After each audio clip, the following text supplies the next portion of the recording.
Hello guys, so in this video I will tell you how to automatically share Instagram Reels to Facebook.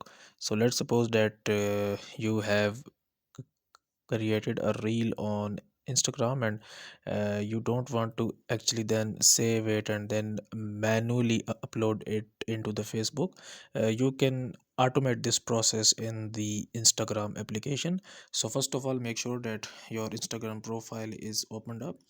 Then you will click on the top three lines here, and then you will click on settings here. Then you will click on privacy here. Then you will click on this reels and remix option, and you have to actually toggle this on recommend on Facebook.